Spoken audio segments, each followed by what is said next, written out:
when you look at national statistics, you will notice that the per capita production of waste generation is about 0.04 kilograms per person, but Nairobi is about 0.75 kgs per person per day. And so we have a host of challenges, which when you turn on the flip side, you'll see many opportunities around the solid waste ecosystem. And for us as a county government, we view this waste as an opportunity. We view it as wealth, and we also view it as, if we manage it well, we view it as health. And therefore, we are trying to seek partnerships so that we can be able to adopt, import, and domesticate technologies that can help us manage solid waste.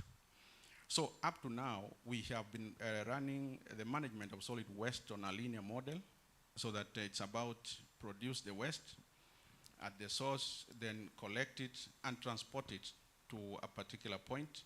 We have a single final disposal point on about 40-acre piece of land known as Dandora, which is on the north of the city, that is not actually an engineered sanitary landfill, but just a dumping ground, which was declared full over a decade ago. And it's estimated that it's about 6 times full now, but still, that is what we have, and we have to make with it. So what we are doing now is, under the new leadership of the new governor, he has set the stage for transformation from linear model to, the circular model, and we want to, make Nairobi a model green city. And for that reason, one of the sectors that have been established under the Executive Order number 1 of 2022 is called Green Nairobi. And what that means is therefore that we want to make production and consumption of resources and energy sustainable. And one of the key areas we are looking at is solid waste management.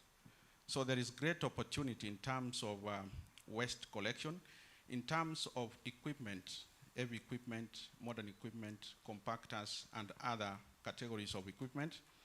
And recently we floated a tender for the purpose of acquisition of those fleet and equipment so that we can be able to do more than we are currently doing.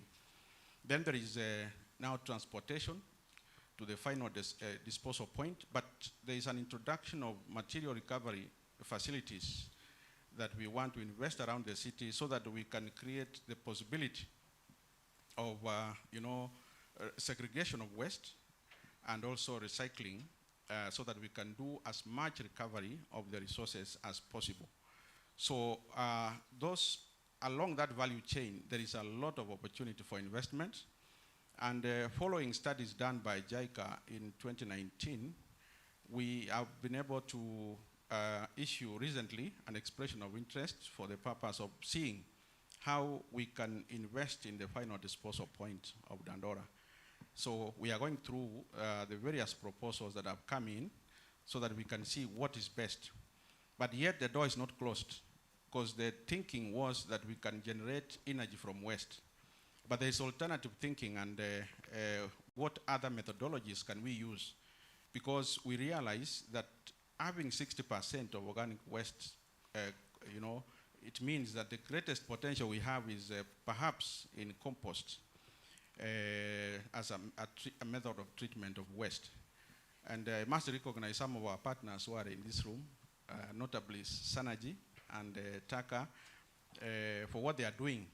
They are the principal players in terms of, reuse and recovery of this material using various methodologies. But we want to scale up because they are not able to meet the demand for that particular component of solid waste management. And therefore, I invite you in this discussion so that we can look at various opportunities that exist so that we can partner and make Nairobi work. Our clarion call is to restore the city of Nairobi to a city of order, a city of hope, a city of dignity and opportunity. Thank you.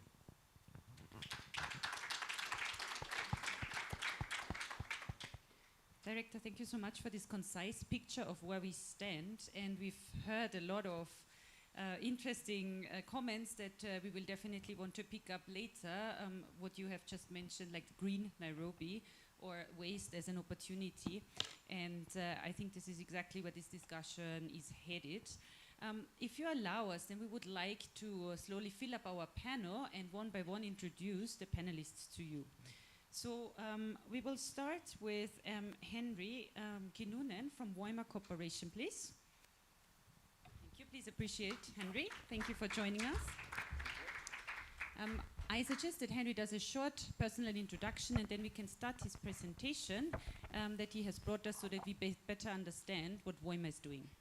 Okay, so we will have the presentation. Okay, so then I will introduce myself. So, thank you very much joining the panel. We had 72 visitors joining, but probably some of you are already taking the cocktail. So, I'm Henri Kinnunen. I'm the CEO of Voima Corporation. We have been developing projects in Africa already since 2017. So apparently I take my presentation. Okay, good. So we have developed a modular waste-to-energy power plant concept, and in that sense we are a very boring company in that sense because we are selling only one product. So it's fully standardized, prefabricated waste-to-energy power plant, mainly focusing on small to medium scale waste-to-energy market. And exactly what was mentioned here, we are exactly targeting that type of waste what cannot be recycled.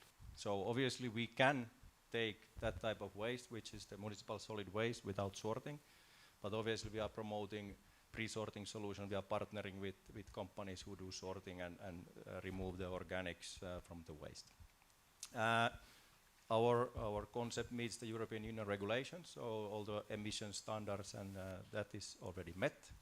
So if you can take the next slide, please. So we have actually developed from 2016 already when we started to work with the concept. This was specifically designed for Africa. So we are promoting decentralized waste-to-energy model, not only in Kenya, but every other African country and emerging markets. This means that we did a study for city of Nairobi, and by not having a centralized waste-to-energy power plant, instead of having decentralized model, within 10 years you could save $90 million only with the transportation cost. If you want to have that study, I can send you that. So it's a cost-efficient solution, a small footprint, modular. Then we are here to serve the developers. So because it's a very boring concept, so it's a standardized model. When you make one, then you copy paste. So at the moment we have roughly 10 different projects under development in Kenya. One specifically in Kakamega, one in Garissa, and obviously we are very interested in to develop projects here in Nairobi as well. Maybe you can take the next one. So just to show a few typical cases in African context, so either it's municipal solid waste or RDF, as we have colleagues here who do the sorting. So that would be the preferred model. So we know that Africa will not change in 1 minute, so probably this is something that will happen in stages, and waste-to-energy is here acting as a buffer. We promote waste-to-value ecosystems. We can extend existing power plants, waste-to-energy plants. You see a photo here from Germany that we can build this in the very small space, and this will also reduce the capital cost for the infrastructure. So we can be next to an existing power plant and you don't need to build an expensive grid connection and so forth. So this type of ecosystems we are heavily promoting. This is my dream. This will happen. This is already happening in some parts of the world. So you can have an existing landfill. You can have a landfill as a greenfield landfill or whatever. You have a pre-sorting, basic pre-sorting. You don't need to have a Ferrari there. Then the organic material, either you do composting or biogas, and then the remaining material would come to our plant. And we can even utilize the existing landfill gas or the waste from the landfill. So this will happen. I hope it will be near time soon in Kenya as well. Maybe I use my 5 minutes well. Thanks. Thank you very much, Henry. And of course now, as we have heard from the director, that there is an expression of interest out and also a tender to come up for a waste-to-energy plant. We would be interested whether you are one of the interested parties, but I will not pose this question. I'm just putting the dots together. Without much further ado, let me also invite Mr. Markus Meyerhofer from the company Comtech to the stage and also present his company and what could you contribute to the waste management in Kenya. Thank you. So thanks. Short introduction. Markus Meyerhofer. I'm responsible at Comtech for the African market. We have already enormous footprint when it comes to waste treatment solutions for MSW. Oh, where is my presentation? Does it come? Okay. Maybe that's better. Thank you very much, Doc. Yeah, what is it about? Waste is a general big problem. It's a massive population growth here around in Africa. We have a young generation. With the population growth, the waste grows enormously. The landfills are not ready. The landfills are completely overfilled. They are old, and we have a problem in the waste. But we see a value in the waste, and we have some good pictures as well. We have a track record already in the African continent as one of the only one European companies. So some facts from sub-Saharan Africa. The organic content is really high. That's why I agree with Doc that composting is a solution for it, because simple burning of this organic is not possible. We know that we can create values out of it. We can create jobs out of it. We can save the environment for better perspectives for the people.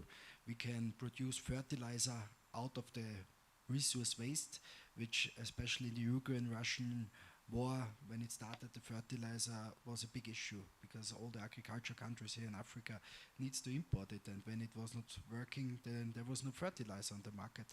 But here we can produce fertilizer by let's say compost out of the resource waste, which is already here, so we can take out the resource. So it makes absolutely sense.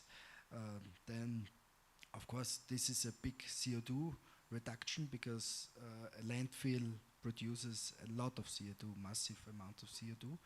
So if you treat the waste, then a lot of CO2 reduction is happening. Yeah. One of our solutions, we have two solutions, is one a semi-mobile solution and later a stationary solution. Such semi-mobile solution, when we started our business 5 years ago, let's say we delivered our first units in Ghana directly to the landfills, because we were saying there's no time for the construction work, so we bring mobile units which are able to work directly on the landfills to solve the problems. So we shredded the waste, we screen out the organic, and we make a lot of hand pickings for creating jobs as well, and we try to make it really not automatic, so systems are more, we create jobs when we do it. Then what is really a big benefit, if we do that, we double the lifetime of a landfill, because we take out the recyclables, we take out the compost, so only less than 50% will go to the landfill anymore, so the lifetime of the landfill is double of the lifetime. This is a stationary solution, and we built this 2 times already in Ghana. One plant is doing 1,000 tons per day, approximately. It's creating 400 jobs approximately per plant. And what is really enormous is that such one plant for 1,000 tons per day is saving around 300,000 tons of CO2 per year. So this is also something which is of interest for CO2 trading, carbon credits for the future, and because everybody is talking about saving CO2. Yeah, this is running. So thanks. I think that had been the 5 minutes. Thank you very much, Markus. I mean, you know, we're tying in with some conversations about, you've heard about waste to energy, we're talking about organic compost, and I think these are some interesting solutions that we're going to have conversations on. And I think it would be good to now also tie in another of our panelists, Michael. I think Michael Luello, He's in charge of Synergy and Region Organics. So he's almost, part of that business. So Michael, welcome, and you can tell us a little bit more about what you're doing in that space. Habari zenu.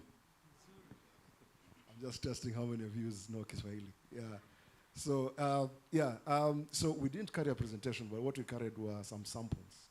So my colleague, my prop in the crowd, will distribute to you some samples. So, so we're actually speaking in the Waste Management Conference, no, Waste Management panel, but we're actually a circular economy company. Yeah. So our whole business model, end to end, is about the circular economy and about not carbon neutral, but carbon negative, if that makes any sense. Yeah. So on the left-hand side of our model, we have waste management. So at Synergy, now rebranded to Region Organics. So Region Organics and Synergy are almost the same. So I'm hoping by the end of this conversation, I can use those two interchangeably. So on the left-hand side, we collect tons and tons of organic waste from cities. So currently we are in Nairobi. As Kefa says, it's the capital city of organic waste as well as everything else. We're also in Kilifi, and we are now expanding into Kakamega. Yeah. So today we collect more than 200 tons of organic waste per day, every single day. Yeah. And that makes us the largest only organic recycling organization in East and Central Africa. Yeah. So that waste comes in, and where the circularity now kicks in is we convert that waste into 3 products. So the first one is insect-based protein. So as you guys know, for us to feed our animals, right now we have to go fishing into Lake Victoria to fish sardines for purposes of feeding animals. Now in a food insecure country, you're then introducing competition for food between animals and humans. Yeah. So what you have here is an ecologically friendly source of protein for animals. It's more ecologically friendly than soya, which is the other protein additive that you can put into feeds. Because soya is not grown locally, you have to import soya into the country. Yeah. So right there, you're seeing the power of the circular economy, where waste management is helping to fuel animal nutrition. Yeah. So the second product we then make is organic fertilizer. So after the black soldier flies have eaten, you guys will see the bugs. They're called black soldier flies. Yeah.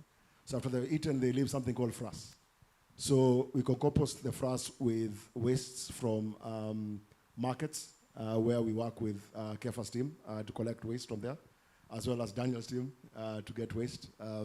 So we can compost that frass with all other forms of urban organic waste streams. We also add something called sugarcane bagasse. That's what you get when you crush sugarcane, the sucrose, and remove all the sucrose. Yeah. So the powder that is left is called bagasse. So we combine that to get the right carbon to nitrogen ratios, and then we do basically industrial composting. Yeah. So the guys from Comtech were at our facility yesterday, and we were talking about the same thing and composting technologies. Yeah. So we produce Evergrow organic fertilizer that is, again, the largest organic fertilizer brand in East and Central Africa.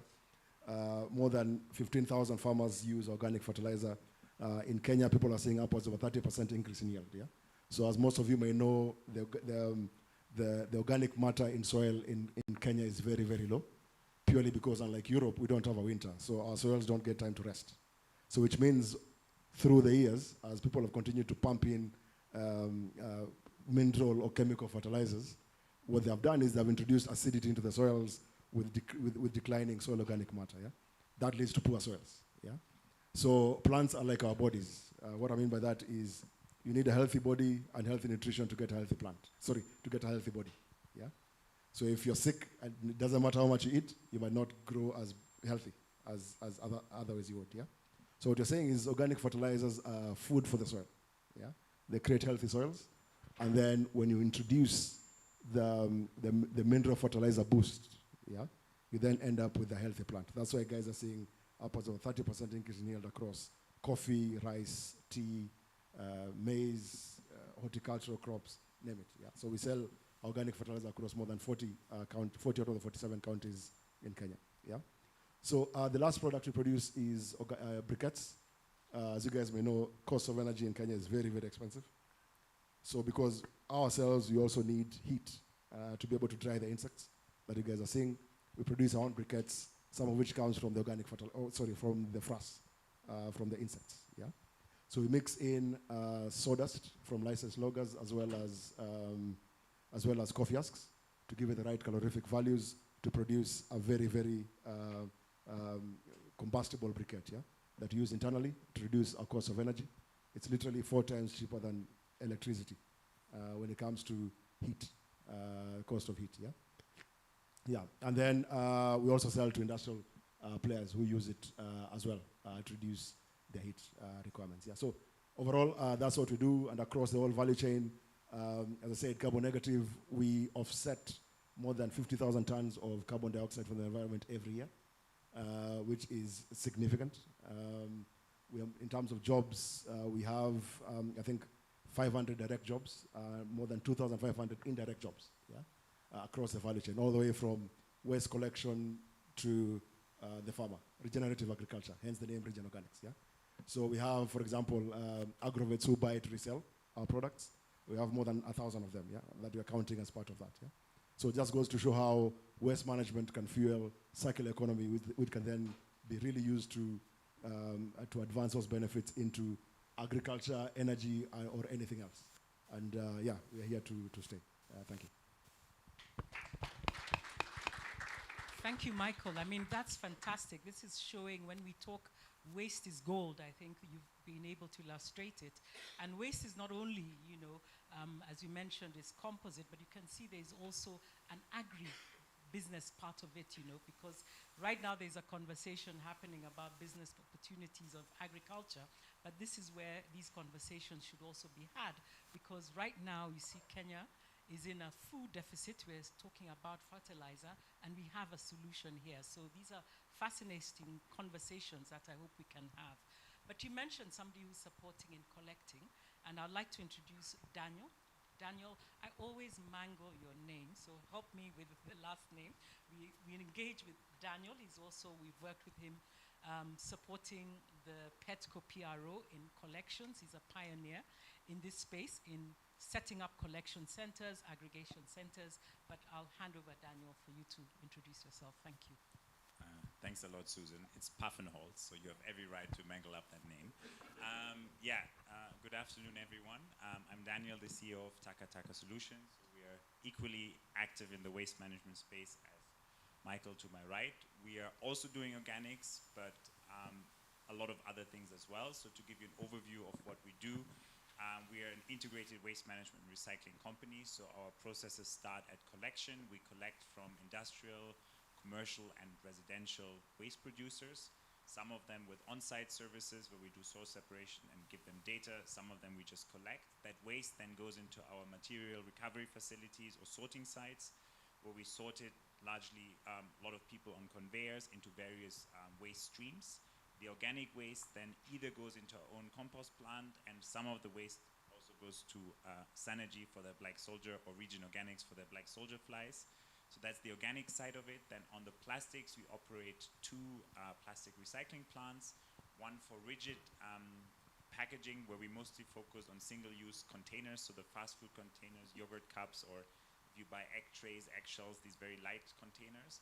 And then we operate a second plant for flexible packaging. So those are all kinds of soft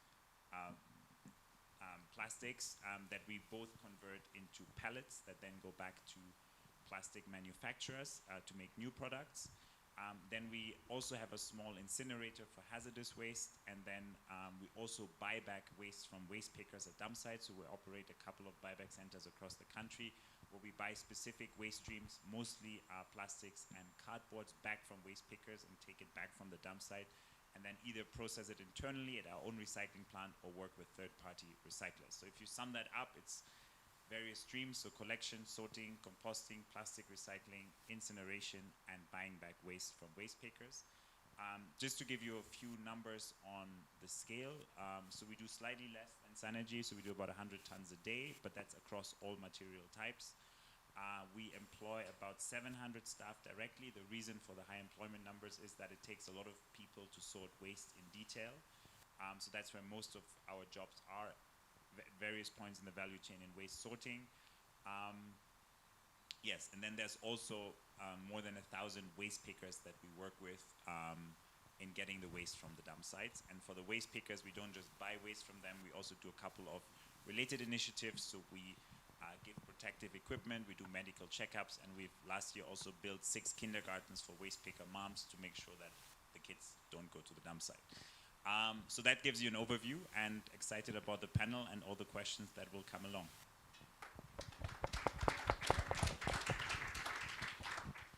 Okay, so now we have had this good introduction of our panel, and let me join the panelists, and actually I want to pose some questions. What comes to mind now, we have heard about the solutions already, and so it seems all milk and honey, to be honest. I feel there is everything is sorted, right? So what are the challenges? And I would like to pose this question to Director Keffer. Is it that easy? I think nothing is easy here, because the segment of the challenge that we have been able to manage is basically a very small percentage of the entire waste portfolio. So we appreciate the efforts of our stakeholders, and indeed the county government is keen on supporting them through incentives. We recently had engagements, particularly with Sanergy, and we are discussing to see how we can support, because the greatest challenge they face at the moment is that our waste is mixed, and therefore obtaining it, the cost of segregation becomes a challenge, and I think it gives them a run in terms of overheads. So we are looking at it to see how we can come in and probably make life easier on their end. But all that said and done is that it has not been easy. We have had hundreds or thousands of tons of waste accumulation because we have not been able to actually collect 100% of what we generate each single day. So there is always accumulation. And this relates to our own internal capacity, because we have 3 modes of transporting this waste. We have the CBOs who go to the informal settlements. Then we have the private service providers who are engaged directly by households. And these ones, we register them and regulate them. Then we have our own fleet, which takes a significant chunk of this waste, but also we contract. Annually, we do a budget of about 4 billion Kenya shillings for the purpose of just carrying waste from source to the final disposal point. But we have not, like in the last 3 months, the incoming governors had to work overtime, almost on a 24-hour schedule, to ensure that we are able to deal with the backlog, which has been there for quite a long time. And therefore, we need more capacity. We need more, technology. We need more equipment. We need more partnership so that we can be able to sort that problem sustainably. And in this value chain, if you are to visit our final disposal point, you will find a whole economy around that area. People depend on, manual segregation, sorting, and recovery of material from that final disposal point, which is not hygienic. It is a sickening environment, but you will find 3,000 to 4,000 people on a daily basis. That is their workplace. They work there with bare hands to try and get value out of that. So you would call it human scavenging. And that is what the governor is saying. Can we give our people dignity by, investing in technology and the right equipment along the value chain so that we can create decent jobs, and we think it can be done. And therefore, at that particular end also, we have a lot of methane gas. It has been tested that leaves that surface because it's not covered each single day. And we think we are contributing significantly to, these gas emissions that create that greenhouse effect. And we think if we are able to manage that place, then livelihoods of people in terms of employment creation and also the health of the people, from the dump site, you would see a school just about half a kilometer away. And it is expected that, you know, a lot of infections that are environmental would be seen, reported in that particular area. And the costs of, you know, treating those ailments, it is clear on our budget that there is a dent. And we know the source is this particular landfill, which nobody has done anything about since independence. And this time around, we are determined that we have to do that. And so that is a great opportunity. Thank you. I'll also pass this question on to Henry, because one of the issues you mentioned is methane, there's a landfill, the challenges of managing Dandora. I know there's been a lot of conversations, and I know you mentioned there was the EOI, which you were looking at solutions, and one of them I think was also these conversations about waste to energy. And I think we need to unpack that, because even in Mombasa, I know very many years there's always a approach of can we do a waste to energy. So Henry, maybe tell us a little bit, because you mentioned Waima has the technology. Could you unpack to us what does waste to energy mean and what solutions? Is it a solution which is valid for us here in Kenya or Africa? And what is your experience? Sure. Very good question. So positively answering, first of all, that the challenges.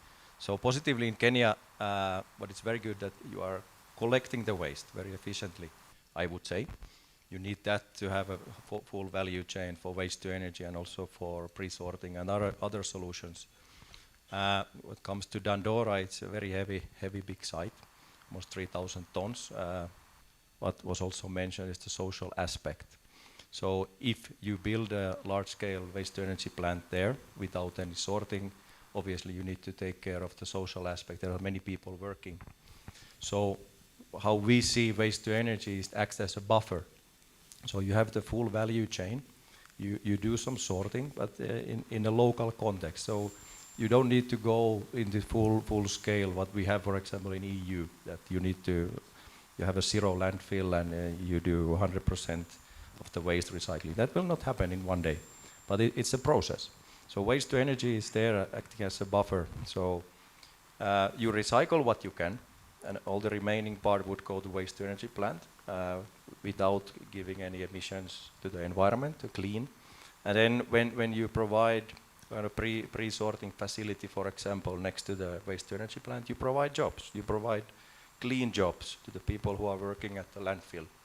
So this is the aspect that we have taken in many countries where we operate.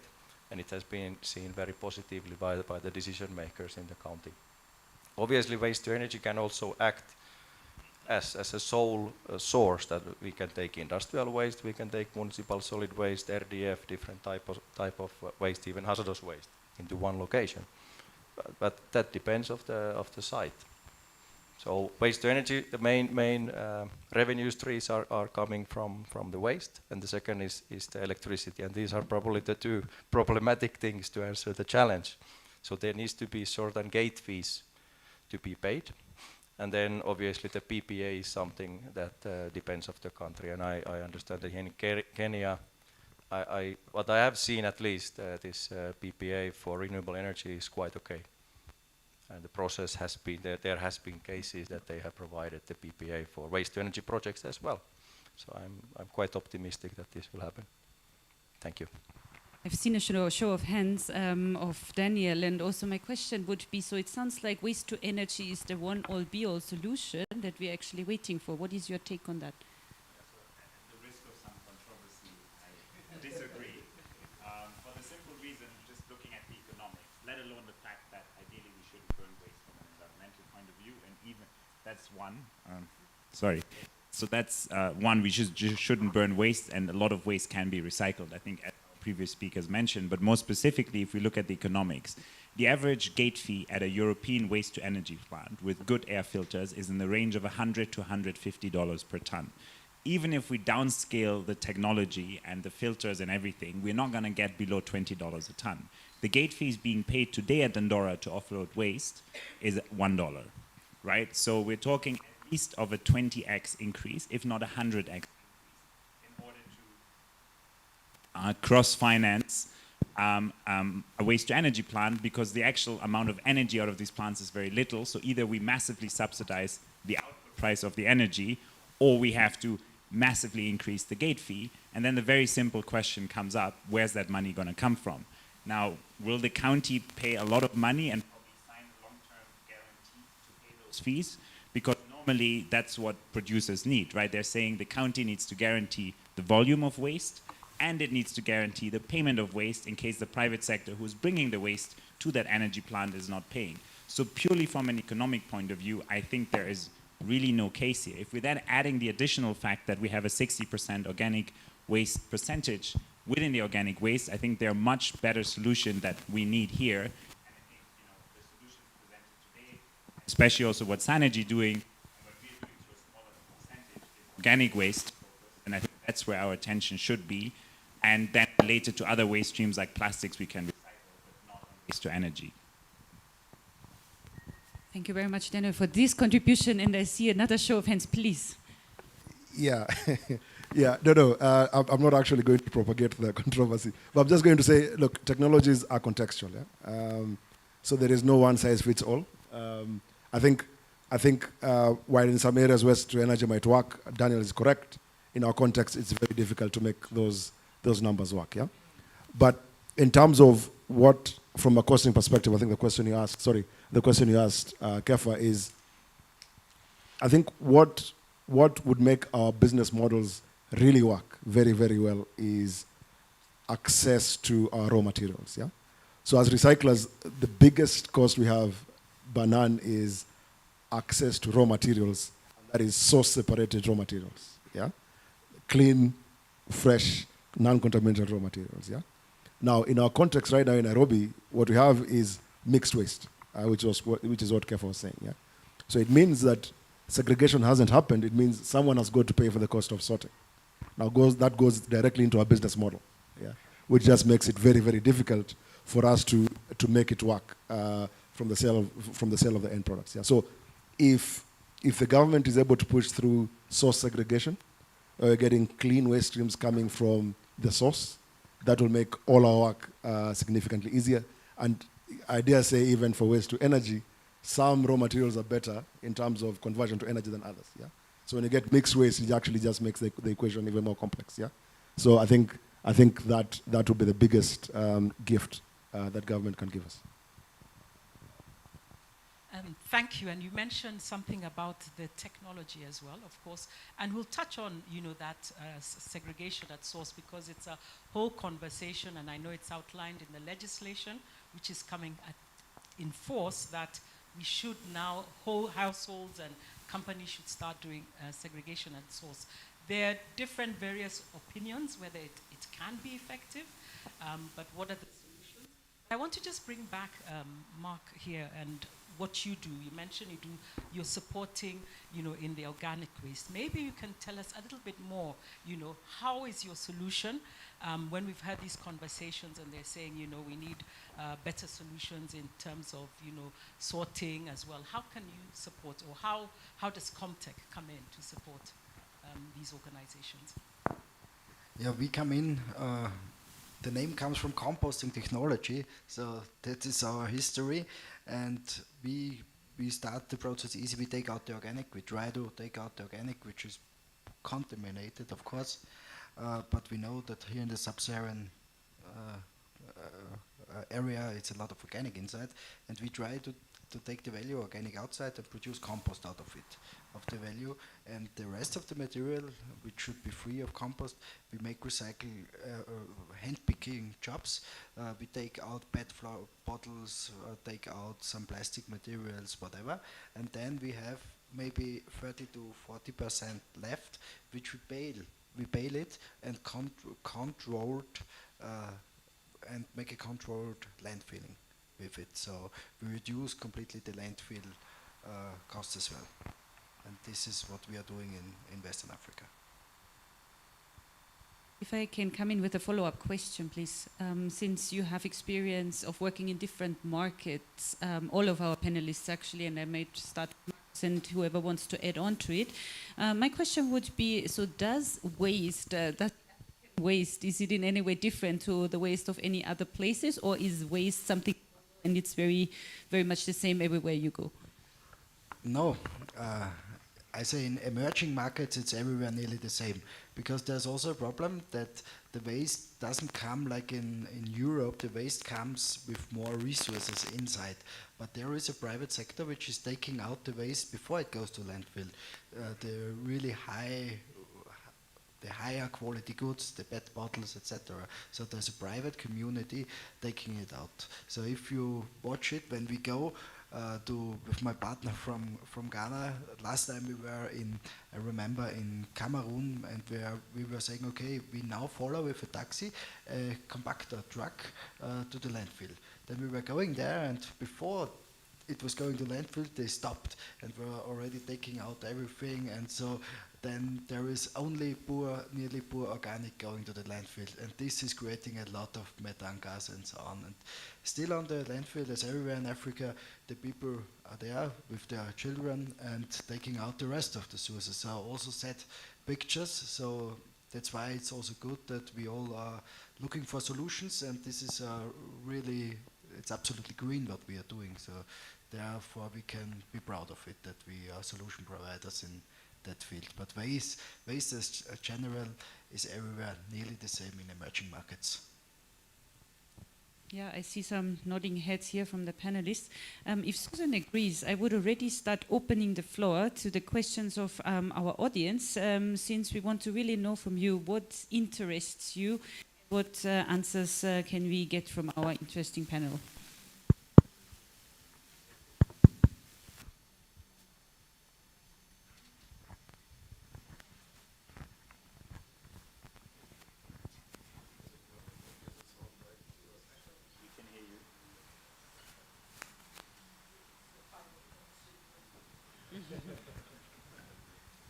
So, sounds better. Yeah, good afternoon. My name is Carsten Ehlers from Germany Trade and Invest here in Nairobi, and I have two questions. Question number one, Markus and Nana, last year we went to Addis Ababa to see this waste to energy plant.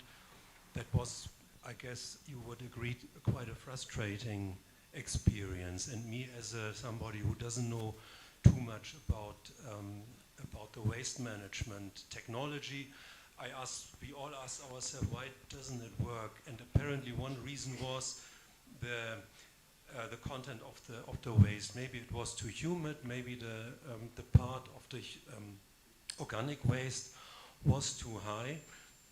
So now you say there are some possibilities to sort out organic waste before, or to recycle plastic waste before, which then would mean that the organic waste would be left. Question, does waste to energy still make sense under these circumstances, or what kind of consistency do you need for the waste in order to make this possible so that it burns?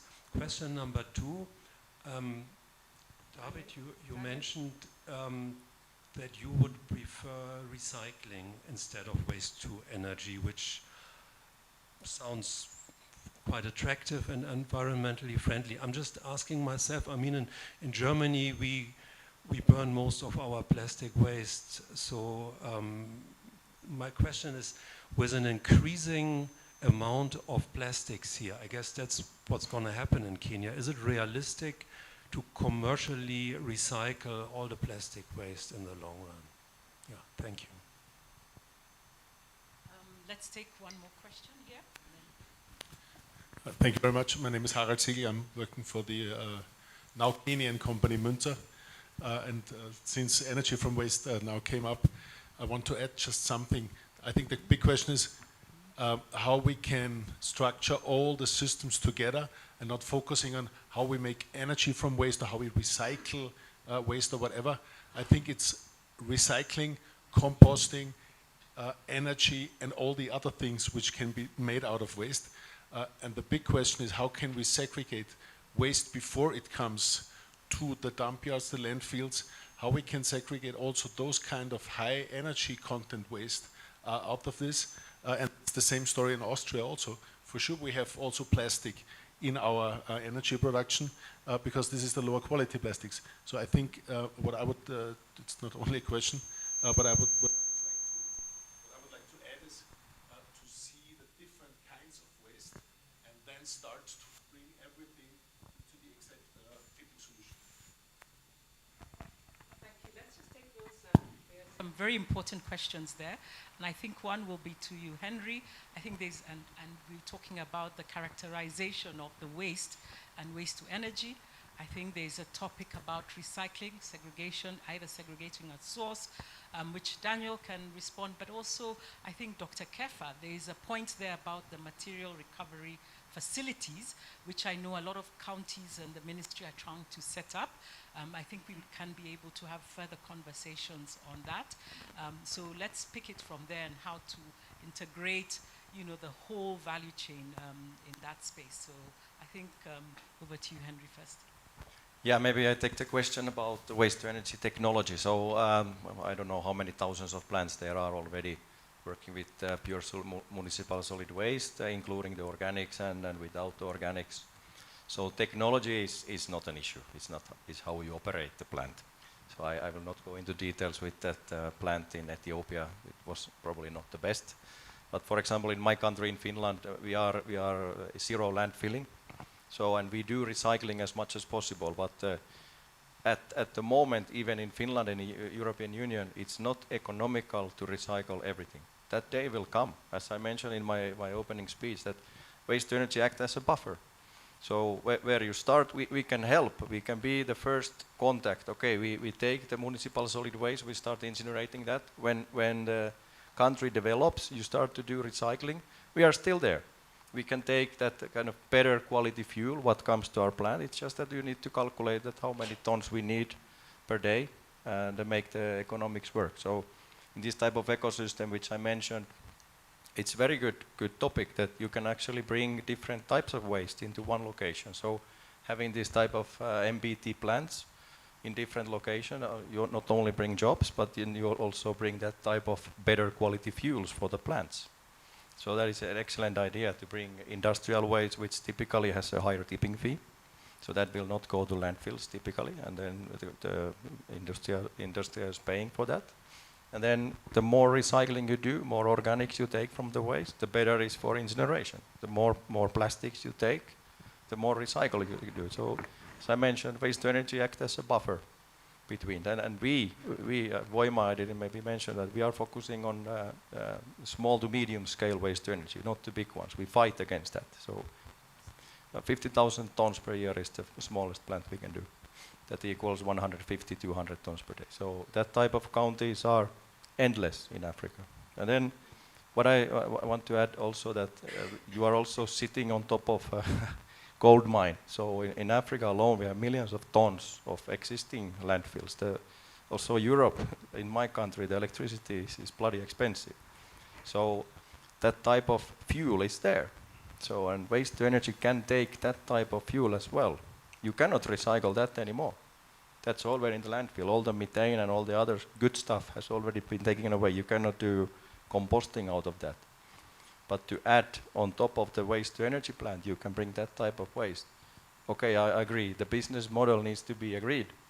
But for example, from UK, they have been shipping their waste to Sweden for waste to energy plants for decades. And now when they left the European Union, they are in problem. And a lot of waste to energy plants are being built there. Maybe that was an answer to the question. Thank you, Henry. And the second part of Carsten's question was directly addressed to Daniel in his statement of the recycling materials. Do you want to have a comment on that? Yeah, sure. I mean, obviously, we need to be realistic. I think just because I'm saying recycling should be much above in the waste hierarchy before incineration, that doesn't mean that recycling doesn't have its own challenges, right? Because you cannot, for example, have multi-level packaging consisting of different types of plastics. It's technologically more difficult to recycle it, and the uptake markets for those plastics like it less because the plastics has different melting points, right? So I think today in Kenya, to throw in some numbers, we have about 40,000 tons of plastics per month. That recycling rate at the moment is probably somewhere around 40%. We can probably get that to 70 or even 80%. Getting it to 100 based on the current composition of the plastics will be very difficult. But there's a lot of growth and leeway, especially for materials like flexible packaging. In parallel, and I think the government has that clearly on their agenda, there are things like extended producer responsibility schemes, there's better packaging design, so there are a lot of other things that have to come together, but I think there's a lot of leeway to growth to make that happen. But I think equally, my point, just to clarify my earlier point, I'm not against incineration per se. There are some material types that, it's cleaner to incinerate them, to then landfill them. My simple point was this: we cannot afford it. I think that was really the main point here. Maybe Director Käfer, on that statement, on that note, we cannot afford it. What would you think about that? Thank you. I think, when we look at this equation from purely a financial point of view, it is possible to underestimate the worst case scenario. If we don't afford it, then what subsists is status quo. Right now, there is a lot of cost in terms of environmental and human public health. And what we have on the ground is that what we cannot afford to do is to maintain status quo. Or the other part of the equation is open. We need to afford it. Upscale our thinking so that then we raise our processing power. Somehow, that problem is not sustainable. You cannot have the largest landfill in Eastern Africa sitting side by side the largest national park in the city with the largest financial hub. It is not possible. And therefore, it's not our view that at any cost we can compromise with because it's all about the lives of people.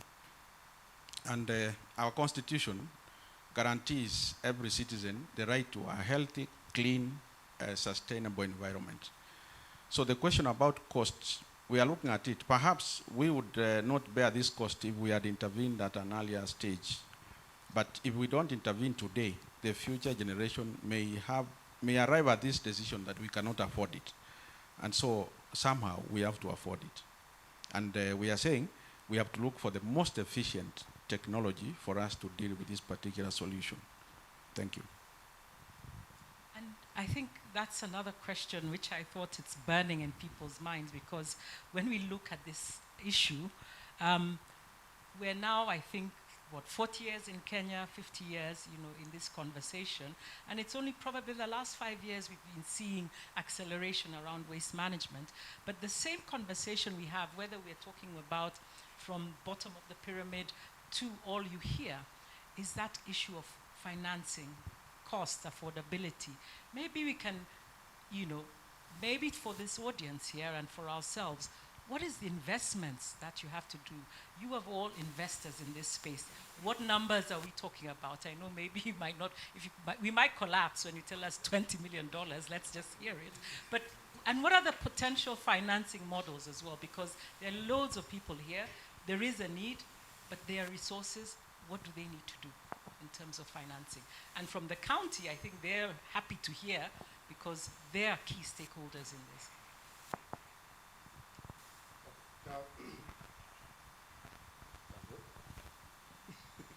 Hello? Yeah. I think we need to start by financing the mics as well in the process. But so, look, so in terms of a facility, for example, with Sanergy that I mentioned, for us to be able to process the 200 tons of waste per day, that is 10% of Nairobi, we're talking about a capex investment of between $5 and $10 million. Yeah. Now, the way we financed it is because we have a business model. So what we want to show to investors and governments is that waste management can pay for itself. Yeah?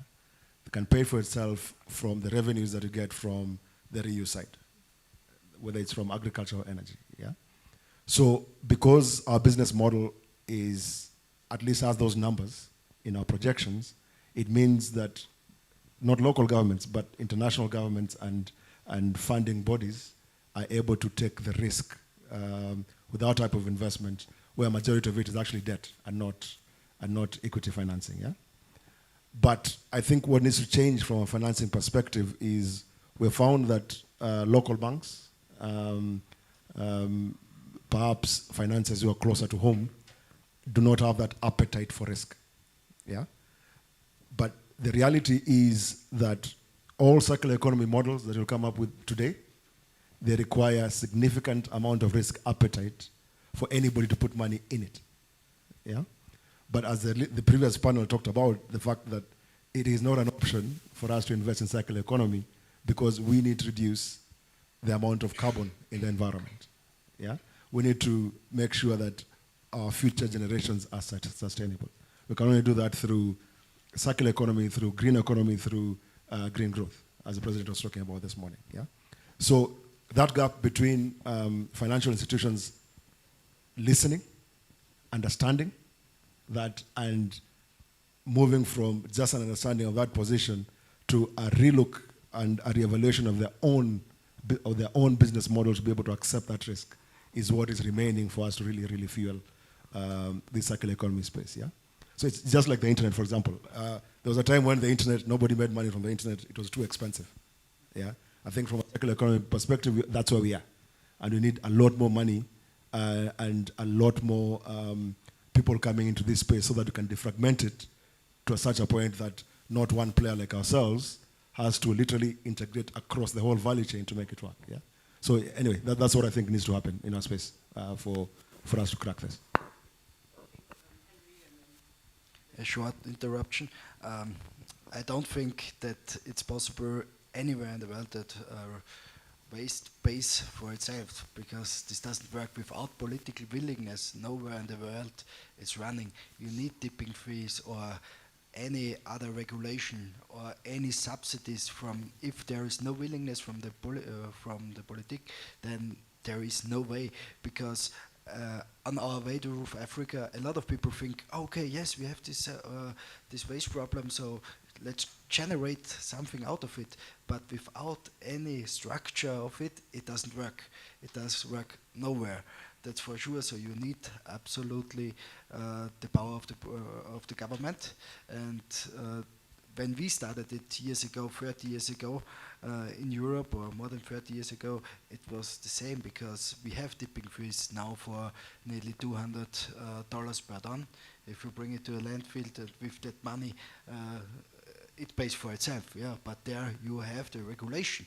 Without regulation, just simple dump it, because then somebody who collects it, he earns money if it's dumped in the river or somewhere else.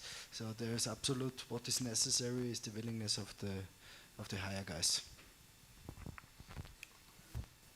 Yeah, I think that, thanks a lot for that, because I feel like often there's, I think in waste we always need to look, as you said, on both equations, right? There's a gate fee, that is the money you receive to handle waste, and there's the revenues you generate from the waste.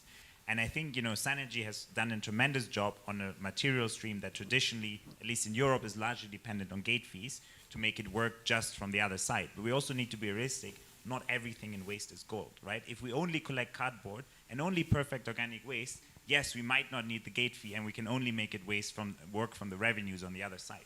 But there's mixed waste that's contaminated, as you mentioned, that has sorting costs. There's lower value plastics, right? So it really depends. And then coming back to your questions, we need to differentiate quite clearly. What is the waste composition?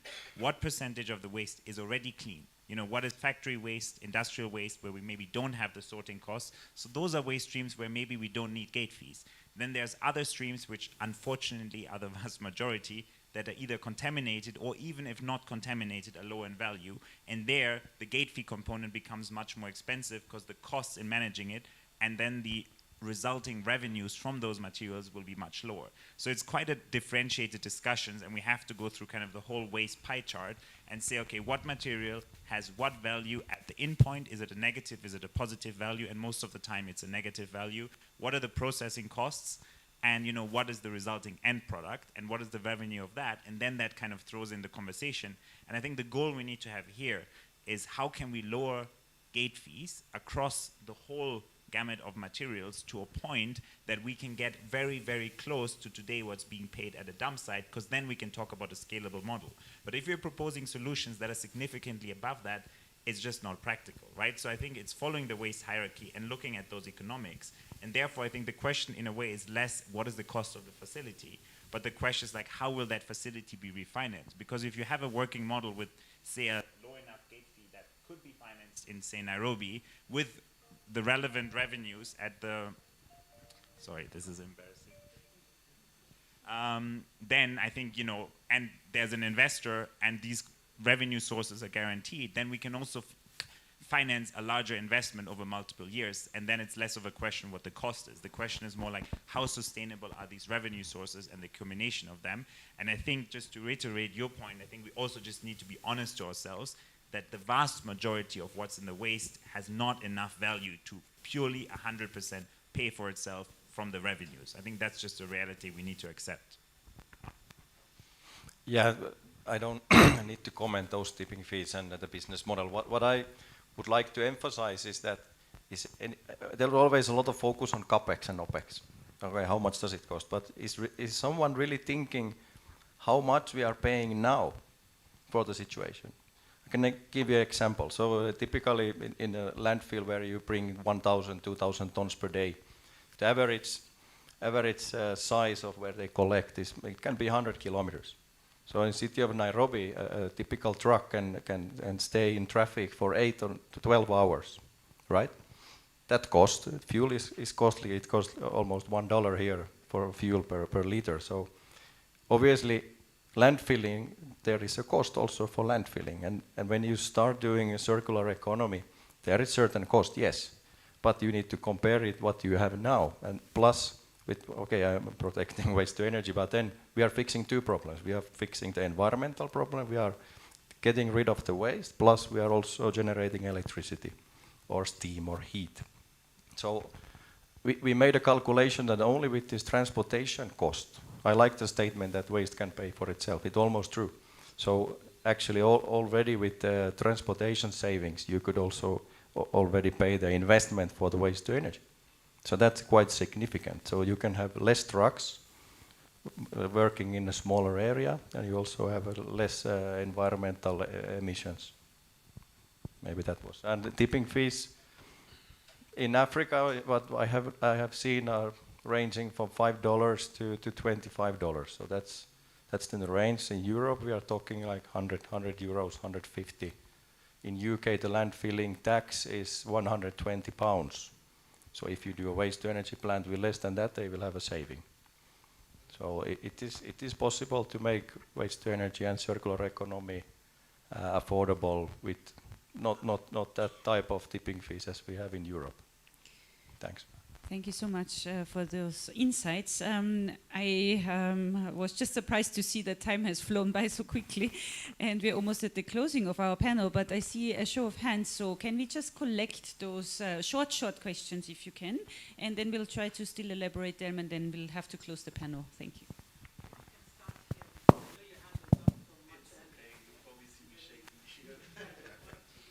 Hi everyone, my name is Tiago. I work for a Portuguese conglomerate, which actually one of his key operations is related to waste. So this matter for me is very passionate in the heart, and we've been trying to develop a project in Kenya on this regard. I understand everyone's position and the logic between all the different approaches. But I have good news and bad news. The good news is it's possible. The bad news is it takes time. We cannot, it's a journey, it's not a leap. Kenya has approved last year a new environmental law, which regulates how to move forward. And part of that law has to do with strategy and implementation. So my question to Mr. Kefa is Nairobi ready to have this discussion on the strategy? And with regards to the overall structure, it's indeed circular. You cannot do one without having all the others. It has to start somewhere. And from what I see from our colleagues from Taka Taka, hi Daniel, the way you're operating now is indeed very expensive. And you can only reach that moment once the circle is moving. And coming back to our colleague from Compost, we started in Europe 30, 40, 50 years ago. I remember in Portugal, where I'm from, we started 30 years ago, roughly, when we entered the EU. The rules were set, the targets were defined, and then we need to work for it. It's not easy, it costs money, it is possible, but it will have an impact, and that impact needs to be managed socially, politically. So what we need is the higher guys, to have the political will to give this step, and to understand it's not, you cannot change it in one day. It's a journey. So, yeah, my question to Nairobi. Allow me to stand for the respect of our big people there. My name is Caleb Ngala. I'm a youth leader of Mathari Sub-County. Mathari is the second largest informal settlement in Nairobi after Kibra. We have many youth groups that are working on the issues of waste management in the informal settlement level. As we speak today, we have youths that are collecting waste garbages, and they are using the same waste garbages to cook bread. And community are buying those bread at 30 shillings Kenya money. We have also youths who are diverting the waste to charcoal. Today, the people in the informal settlement are using those charcoal to cook. So, waste management, waste is not just a waste.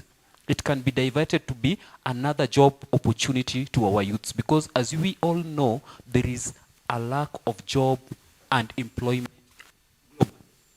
So can we divert this waste? Can we have another discussion? Can we change the discussion on the opportunities that are there in waste? How can we help those youths who are interested in waste management so that we can also reduce even the diseases like cholera? Today in Nairobi, there is a polio that is going on because of the cholera that is being brought with the waste. We just need someone who is ready to hold our hands and walk with us this journey. We are ready even to produce the biogas, but who is ready to walk with us this journey? That is the biggest question. I rest my.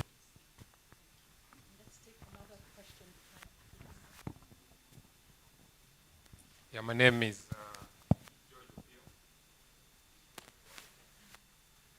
Yeah. Oh. Yeah, I'm Jojo Pio. I work with Baker Hughes, and we are also in power generation from waste, so basically waste to energy.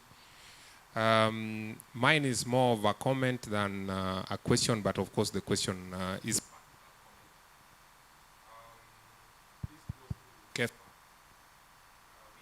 there are a lot of cartels in the waste management in this country. I don't know, with the new county government, have you been able to crack these cartels who have stopped you from actually generating energy from the waste? Because the discussions have been ongoing for a very long time. There are a lot of studies that have been conducted, but in terms of the implementation, we are seeing nothing as Nairobians. So my challenge to you will be, why can't you work with guys like Woima, who already have the technology in terms of generating power from the waste? And in addition to that, why can't you just come up with innovative ways of working with the national government to get power purchase agreements, which is a critical instrument in terms of attracting funding? If you can be able to get funding for other energy sources, why not waste, which is already affecting the city? Thank you. Thank you. In the interest of time, if you allow me, I would suggest that Director can answer to those 3 questions that we have collected right away, and ask you to be very brief since we are already almost at the end of our session. Thank you. I think the first question was about domestication of the national law, which was revised recently. I want to confirm that the Nairobi County Solid Waste Management Policy is under review with the aim of bringing it into congruence with the new provisions of the law, the National Solid Waste Management Act. And therefore, the new components that have been brought in, including the extended producer responsibility, is something that we want to use in, developing an incentive package so that we can encourage producers to engage in that.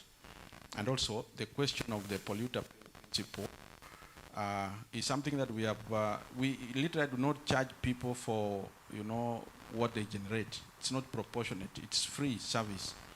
But then going forward, we are looking at reviewing our finance bills so that people take responsibility for portion of waste that they generate. Number two was about informal settlements. And we want to say that we recognize the role, not only the youths, but also the community-based organizations, women and other members of the community are playing in, reusing, recycling, and the governor has established something known as, innovation and incubation, which tends to support, and we are putting resources there in our budget to support innovative ideas around the problems facing the city. Whether they are in technology, they are in health, they are in food, they will be incentivized positively. The question of government support, I think I can demonstrate this, that when the governor came in recently, he said, people are dumping all over. People, supermarkets, they decide at night, under the cover of darkness, then they dump in undesignated areas. And they made an offer to Nairobians that I'm recruiting everybody, be my agent. If you are able to see somebody dumping, you report that person, then we fine him, we take him to court, and the fine is quite enormous. We take him to court, we split the fine. Take 50%, the government takes 50%. And the first casualty was a friend of the governor who supported him a lot in the elections, and so he has a big supermarket, and he was caught in the act.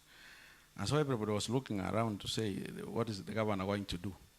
It was a test, but I think the governor stood his ground. The supermarket was closed for 3 consecutive days until he had to pay, and the fine was split. So these days, dumping is done at specific designated areas, and there is sanity that we are beginning to see going forward.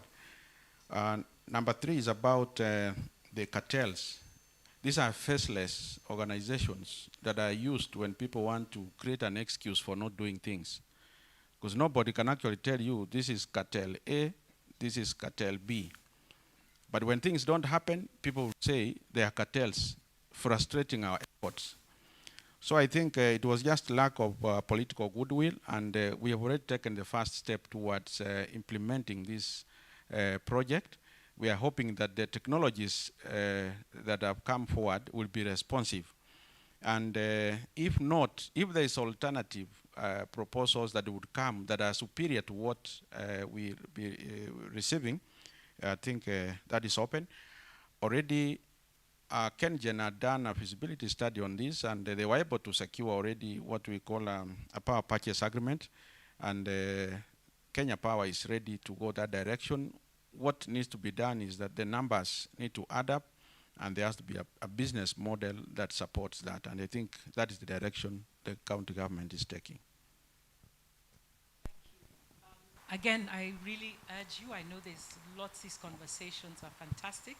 I think there's also the opportunity for us to extend this conversation even when we leave the cocktail. So I think we still have 1, 2, 3, 4 more questions. So if you can kindly just keep it short, quick, so that we're able to respond to you. Thank you. My name is Sarah Njau. My question goes directly to Nairobi County. When you read the Sustainable Waste Management Act, it gives an opportunity for county governments to work with recyclers, and the counties won't spend dime on the logistics and everything else. is the county government willing to work with the various recyclers in the market to create because Daniel, Synergy, and ourselves, we are already operating MRFs. So that is one. Number two is on the CES. What are you going to do about the CES fees? They are a pain to our OPEX. Are you willing to waive them?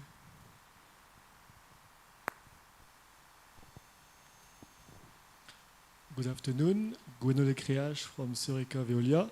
But I want to ask a question as just a Nairobian. Is there a way for me or for all the Nairobians to sort their trash out by themselves?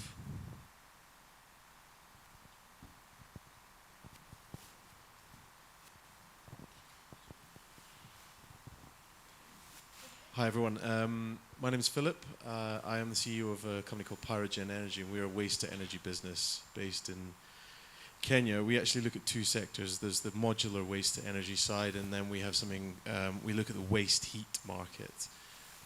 It's actually, to the German here, and you did touch on the point, but with ours, because we're modular, we look at different potential JVs with other companies in the private sector using their waste, or we're looking at some sort of PPP structures. A lot of it's to do with the red tape. When we're structuring something like an SPV or a PPP, every one of those projects needs a waste management license, and red tape around that, and the timing of it all takes a long, long time. So I think that's something that really needs to be addressed. You know, we're coming in at $2 to $3, $4 million investment in the waste to energy side of things, and we're a lot of our process is carbon negative, and it's recycled closed loop technology. I can explain more about it if you want to understand, but the way we're struggling is if you've got 5 concurrent projects lined up and we're having to get a waste management permits for all of them, it takes time, and we'd like to see that sped up.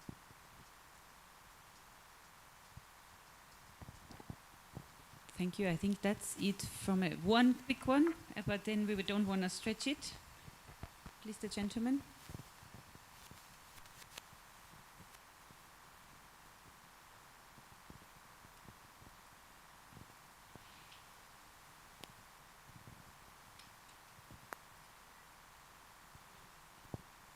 Thank you.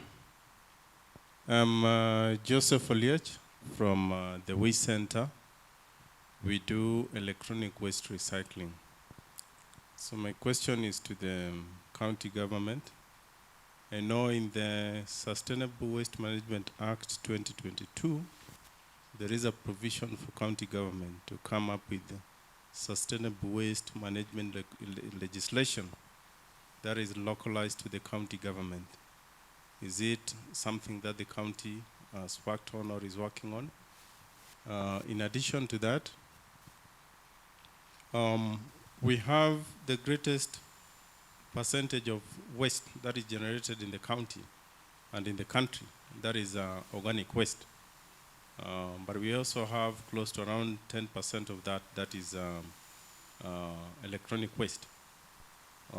When you combine electronic waste, it's much less than that, just a rough estimate. We have considered proportion of waste that is generated that is also electronic waste. In terms of volumes, it looks very small. The country generates 51.3 metric tons of e-waste every year. That is according to the Global E-Waste Monitor. And Nairobi could be home to a bigger percentage of that. Do we have a plan as a county to work on arrangement for segregation of e-waste? Because if you combine e-waste together with the general waste, it's toxic form of e-waste. There are components of electronic waste that we could say are toxic, and the recycling probably will take a different chain where we have the batteries and many other things. Is it something that the country is working on? Because when you look at the Sustainable Waste Management Act, it gives a provision for the county government also to work with the private sector to establish waste management centers and also circularity in waste management. And this, of course, will have those who do the plastic, organic waste, and electronic waste. Is it something that the county is looking at? Thank you. Thank you. I say this is our last question for today, and I would give the floor to Director Käfer to answer. Thank you. Thank you. I will invite my fellow panelists because there would be more solutions from this floor than... Now, number one, the question of, as I said, we are domesticating the contents, the spirit of the Sustainable Waste Management Act of 2022 through revision of our solid waste management policies and regulations, which were done much earlier. As we speak, we have more than 5 various policy areas within the waste, environment, and water subsector that we are looking at, and that is one of them. Now, on the willingness of the county government to work with the recyclers, as I said, we have drawn up what our circular model would look like, and recyclers have got a very prominent role to play. Now, with regard to cess and other charges, these are things that need to be relooked because we need to incentivize. In fact, if we can recycle 100% of this waste, it will be much better because we know the outcome of this is a lot of employment creation and wealth creation and poverty reduction. And beyond that, there are other benefits. Like if you absorb, for every 10 youths you absorb into employment, there is improvement in security and in other outturns, and that means that this is something, every year we do a finance bill to relook at those areas that we need to bring down so that we can improve the business and operating environment. And so, unfortunately, sometimes most players shy off from engaging in public participation or making a contribution. I think I would be taking your number directly so that if you can't come to us, we can come to your comfort so that we engage, because this is something that we want to work. And if it means foregoing certain revenues, which we take and then we end up paying more, I think this is something that we can be able to look at. Number 2, the question of sorting at source. We have looked at the difficulty and the opportunity. At household level, it's not easy because we are looking at the possibility of being able to supply the required infrastructure to every household and then enforce that discipline, because it's a long-established culture that responsibility for waste belongs to the government. And you know, the not in my backyard syndrome is very prominent in the city, so people would take it as far away from their door to where they consider it safe from them. So, but this is where we have to get at the end of the day. What we have begun with is designating collection points and also the material recovery sites. And the discussions we are now holding is with manufacturers of containers, the bins, so that we can see at what point can we be able to start. But eventually we need to go down to the lowest level. Then from Philip, the question of license. At least for the count licenses, what we have done, we have brought together all of them into a single unified license. And that is something that we are working on. But if you also listen to the president, he was very categorical that we are working on, downtime in terms of the bureaucracy of you obtaining license to do lawful business in Kenya. So these are processes. And when we engage with you as a county, we are able to bring together all those other stakeholders. If it is NEMA, we are able to bring them on the table so that we see how to, fast track that process. PPP infrastructure in terms of legal framework, the PPP Act was revised recently, and now it is more, actually it's more protective of, initially it was the government to be the custodian of the monopoly of ideas. But now, if the private sector player comes with an idea, a proposal that can work, the law allows us to work with it directly without going through any procurement process. And we are working very closely with the PPP unit at Treasury. Actually, I've been assigned a desk at that point so that we engage directly. And so it's much easier now than it was before.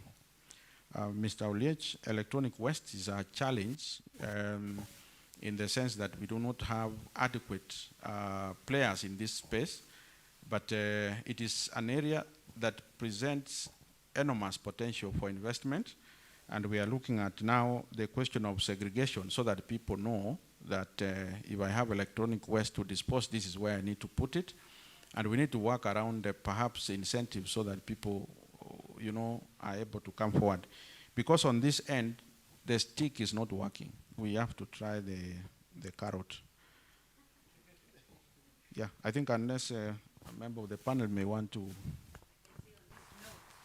Interest of time, and on this note, the stick is not working, but it's the carrot. Let us wrap it up here. Thank you so much for our wonderful panel, and also for yourselves for your engagement, interest at this late hour. Thank you so much, and let us keep this conversation going, and we hope to see a lot of you also at the cocktail and engaging us further. Asante sana.